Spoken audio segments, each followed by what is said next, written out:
My sister said there was no party because money was tight and forced me to pay her rent, until I saw her post. And her mask fell completely off. My sister said, "No party this year." "Money's tight," I agreed. Then I saw her Facebook post showing DJ lights, a catered buffet, and a champagne tower. My son asked, "Wasn't there no party?" I snapped a picture of the envelope with their rent payment inside and sent it with the message, "Return to sender." 40 minutes later, my dad was calling me over and over. I wasn't expecting this year to be any different from the others. Normally, my sister Melissa hosted a huge holiday party. Her living room transformed with strings of lights. Her kitchen counter bent under trays of food. Music was loud enough to hear from the driveway. People came from all over, neighbors, co-workers, distant cousins who seemed to appear only when free alcohol was involved. It was chaotic, but it was tradition. So, when she called me in early December, her voice oddly flat, and said there wouldn't be a party this year, I almost didn't believe her. But then she went on about how money was tighter than ever, how her hours at work had been slashed, and how the rent was late again. She sounded worn down. She even mentioned skipping gifts for her kids. I told her it didn't matter about the party. Family was what counted, but after we hung up, I couldn't stop thinking about her words. Melissa had made plenty of questionable money choices in the past, but the way she described things this time, it didn't sound like just poor planning. It sounded desperate. I sat at my kitchen table staring at the bills I had lined up for the month, knowing I had a small cushion in my savings. It wasn't meant for her, but guilt got the better of me. I told myself she'd done favors for me over the years, that this was just me returning the kindness. The next morning, I withdrew the cash, put it in an envelope, and drove it straight to her apartment. She answered the door in sweatpants, hair in a messy bun, and when I handed her the envelope, she froze for a second before hugging me. She said I had no idea how much stress I had just lifted from her shoulders. I told her to just take care of her bills and not worry about paying me back right away. I left feeling like I'd done the right thing, even if it meant tightening my own budget for the next month. For a while, nothing seemed out of the ordinary. She texted me a couple of times asking about my son and wishing me a Merry Christmas. I assumed she was spending the holidays quietly like she'd said. Then a few days after Christmas, I was sitting on the couch, my son building Lego towers beside me, when I started scrolling through Facebook. That's when I saw it. Melissa had posted an album titled Best Night Ever. The first photo stopped me cold, a wall of flashing DJ lights, a champagne tower that must have cost a fortune, tables overflowing with catered food. In the background, people were laughing, dancing, holding drinks. Everyone was dressed like they were at some upscale New Year's Eve gala. I clicked through the photos in disbelief. Melissa in a glittery dress, posing with friends in front of a decorated backdrop, a hired photographer's watermark in the corner, shots of people eating from a buffet that looked like it belonged at a wedding. There were at least 50 guests, maybe more, and there I sat, remembering her saying she couldn't even afford to buy her kids gifts. I sat there, my thumb frozen over the screen, scrolling through photo after photo. The date on the album said December 24th, Christmas Eve, the exact night she told me she'd be at home with the kids making popcorn and watching movies because she couldn't afford to do anything else. And here she was in a glittery dress holding a champagne flute in one hand, her other arm draped around a man I didn't recognize. Behind her, colored lights flashed across the walls like a nightclub. In another photo, she was leaning over a buffet that looked like it belonged at a 5-star hotel. I couldn't make sense of it. At first, I told myself maybe she'd been invited to someone else's party. But then I saw the background in one of the photos, her own apartment, same furniture, same wall art. Only this time, the couch had been pushed against the wall to make space for what looked like a rented dance floor. I felt my stomach twist. While I was still staring at the photos, my son wandered over holding a Lego piece in one hand. He looked at the screen, tilted his head, and asked, "Wasn't there no holiday this year?" He sounded more confused than anything else. I didn't answer him right away. That one little question had knocked the last bit of doubt out of my mind. She hadn't just lied to me, she had built the whole thing up, making me feel like I had to swoop in and save her, and I had. I drained over $1,000 from my savings, telling myself I was keeping her from losing her home, when in reality, she was using that money to clear her bills so she could blow the rest on a champagne tower and a hired DJ. I got up, walked to the corner of the living room where my bag was, and pulled out a thick envelope. She had handed it to me just the day before, saying it was her rent for January. She wanted me to drop it at her landlord's office since it was on my side of town. I had planned to do it that afternoon. Instead, I laid the envelope flat on my desk, took out my phone, and snapped a picture of it. Her name and address were written neatly across the front.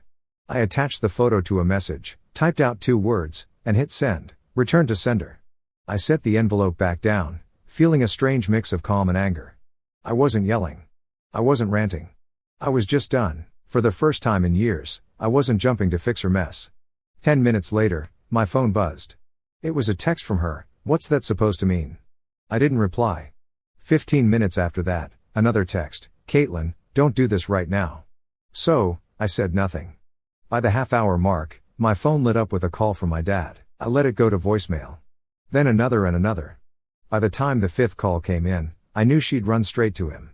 My dad wasn't someone who called repeatedly unless something was urgent, but the speed of it told me she'd already spun him a version of the story where she was the victim.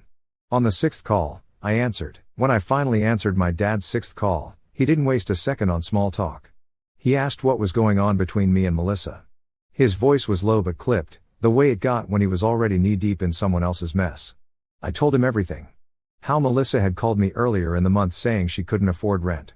How she painted a picture of being on the verge of eviction. How she made it sound like Christmas was basically cancelled for her kids. I told him how I'd pulled more than $1,000 from my own savings to bail her out, thinking I was keeping a roof over her head. And then days later, I opened Facebook and found a full-blown event documented. DJ, flashing lights, champagne tower, hired photographer, catered buffet, and at least 50 people crammed into her apartment. I could hear him breathing on the other end, but he didn't interrupt. When I finished, there was a pause, and then he said quietly that he believed me. He admitted Melissa had a pattern, not just with me, but with other people, of stretching the truth when she needed something and making it sound worse than it was. It threw me off. My dad almost never took sides, especially not against her. Usually, he was the family's damage control guy, smoothing things over so everyone stayed on speaking terms. But this time, he actually said she'd gone too far. Then he asked me to take the rent payment to her landlord anyway. He said no matter what else had happened, making sure she had housing was the priority. I told him I wasn't doing it. If Melissa wanted her rent delivered, she could get in her car and drive it there herself. I wasn't going to run her errands after she lied to me. That's when my mom started calling. Her first words weren't questions, they were accusations. She told me I was overreacting, that I'd humiliated my sister by making a scene over something that wasn't a big deal. She said the party wasn't really hers, that friends had chipped in and paid for most of it, and that I was making it sound worse than it was. I reminded her I'd seen the photos. I'd seen the champagne tower and the DJ booth and the expensive catering. She tried to dismiss it as Melissa letting off steam after a stressful year. By the afternoon, my phone was a constant stream of incoming messages. Melissa switched between defensive rants and guilt trips. One text saying I didn't understand, the next saying I'd ruined her reputation with the family. My mom piled on with reminders about how family is supposed to stick together. My dad kept telling me to just drop off the rent so it would be over with. But something in me had snapped. I realized that every single time she pulled something like this in the past, I'd caved. I told myself keeping the peace was worth it. And here we were again, her throwing a party while I stressed about how to cover my own bills after bailing her out. So, I stood my ground. I told my dad the envelope was staying with me until Melissa came to get it herself. If she wanted her rent paid, she could handle it like an adult. The next morning, the call slowed down, but the shift in tone was obvious. The next morning was strangely quiet. No buzzing phone on the nightstand, no voicemail alerts, no barrage of texts telling me I was cold-hearted. I drank my coffee in complete silence, wondering if they'd finally decided to leave me alone. By noon, I'd almost convinced myself the whole thing had blown over. Then there was a knock at the door, not the quick, impatient kind, but 2 slow knocks and a pause, the sort that make you hesitate before answering. When I opened it, Melissa was standing there. No glittery party dress this time. No perfect makeup. She looked like she had just crawled out of bed, sweatshirt, messy bun, pale face. She didn't greet me, she didn't ask if she could come in. She just said she was here for the envelope. I told her I didn't have it anymore. She frowned like she thought I was messing with her. I explained that after the endless calls from everyone, I decided I wasn't going to be the middleman anymore. I'd mailed it back to her address last night, certified, signature required. I even kept the tracking slip in my wallet.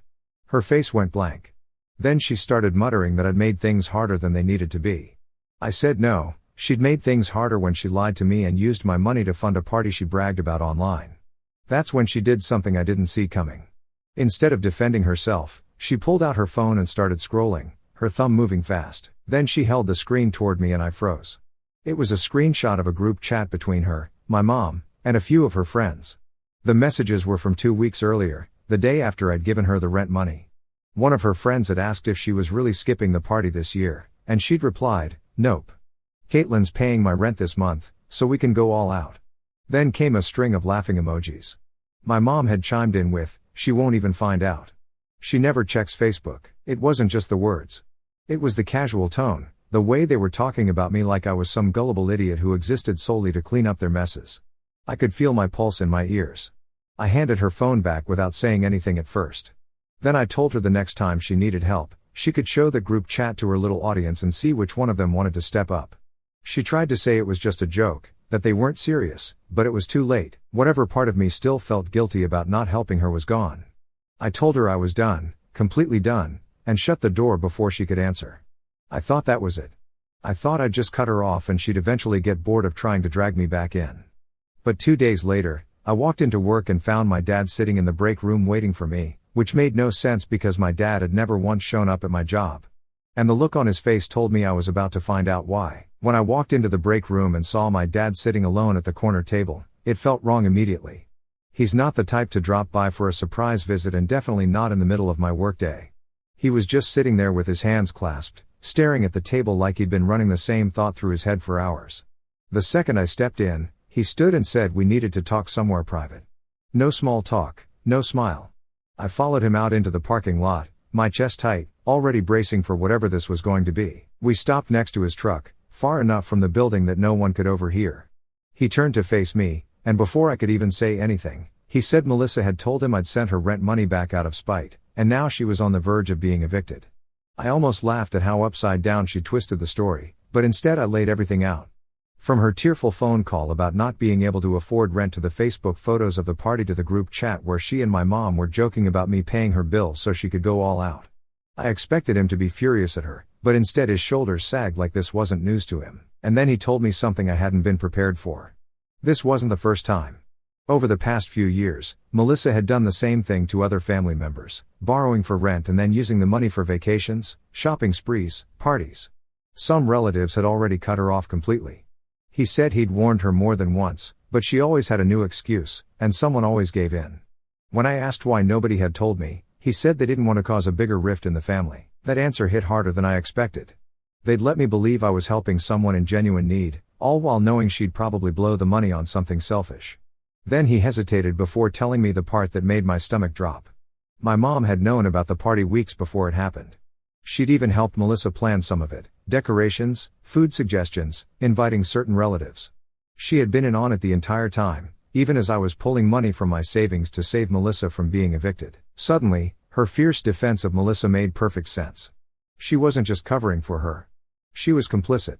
I stood there in the parking lot trying to wrap my head around the fact that two of the people I thought I could trust most in the family had played me.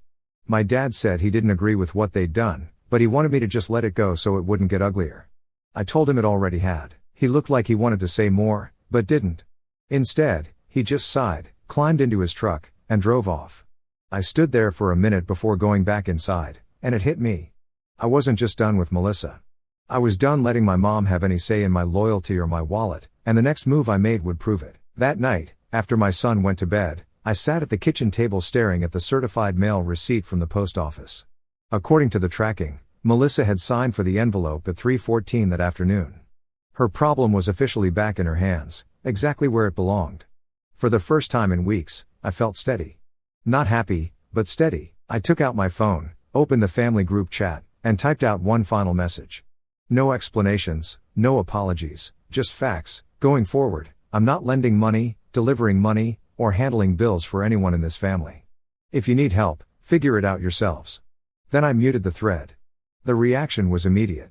My mom replied first, sending a flood of texts about how I was overreacting and making the whole family suffer over one mistake. She kept calling it a misunderstanding, as if I'd simply gotten the date of the party wrong or misheard Melissa's sob story about rent. Melissa chimed in next. Her first text said I was being dramatic, followed by a longer one about how she never meant to hurt me and that I should just let it go because it's not worth losing family over. Then came a jab that my holier-than-thou attitude was why people didn't come to me for fun. I didn't respond to either of them. The next morning, I woke up to no new messages. That silence stretched into days. I stayed off Facebook completely. I wasn't going to give them the satisfaction of wondering if I was watching. By the end of the week, my cousin texted me out of the blue. She said Melissa had been calling around asking for short-term loans to cover her rent and utilities. None of the same friends who helped fund the party had offered her a dime.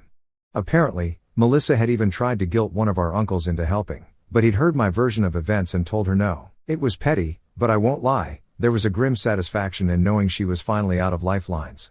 My mom, on the other hand, pivoted to pretending nothing had happened. She started calling just to check on her grandson and would slip in small hints about how the holidays will be here before we know it. As if that would magically erase everything. I never took the bait.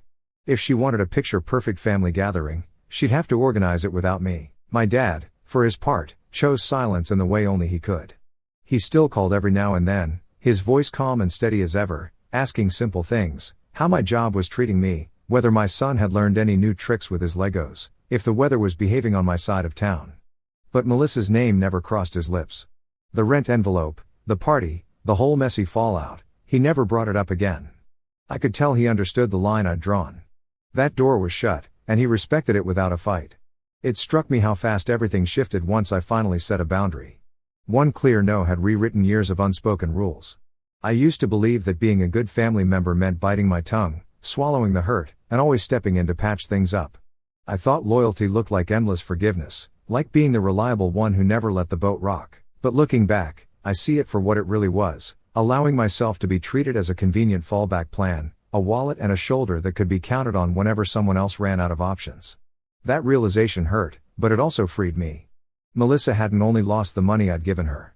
She'd lost something far more valuable, my trust, my time, my readiness to drop everything and rescue her. And honestly, those were worth so much more than the cash inside that envelope I mailed back. From that moment on, I pulled away completely from both her and my mom. No more texts to check in, no casual how are you messages, no holiday small talk to keep the peace. With my dad, though, things stayed gentle. We kept our conversations light and safe, my son's latest school project, how work was going, whether I'd seen the rain coming in. He never once tried to nudge me toward reconciliation, and I was quietly grateful for that space he gave me. Then, without any warning, an email landed in my inbox from Melissa. Not a frantic text, not a tearful voicemail, an actual email. The subject line was short and simple, please read. I opened it with a mix of curiosity and caution. The first half read like a genuine apology. She wrote that she hadn't realized how deeply the party would wound me, that she'd gotten swept up in the excitement and lost sight of what really mattered. She said she was finally taking control of her finances, making real changes, and that she wanted us to wipe the slate clean and start over as sisters. For a moment, I almost believed her. But then the tone shifted, just as I knew it would. She started talking about how her landlord had unexpectedly raised the rent again, how money was tighter than ever, how she was really trying but still falling short. She hated to ask, she said, but could I possibly help her out with just this 1 month? The same plea, wrapped in softer words, but still the same request. I sat there staring at the screen for a long time, the cursor blinking in the reply box. Part of me wanted to type something angry, something that would finally make her see how much she'd taken for granted. Instead, I kept it short and clear. 3 sentences. That's all it took. I'm glad you're trying to change. I truly hope you figure it out, but my answer is no. I hit send, closed the laptop, and leaned back in my chair. A strange calm settled over me, not triumph, not bitterness, just relief. For the first time in years, I wasn't carrying her weight. I wasn't bracing for the next crisis or wondering what version of the truth I'd hear next. I had finally given myself permission to let go, and the quiet that followed felt like breathing again after holding my breath for too long.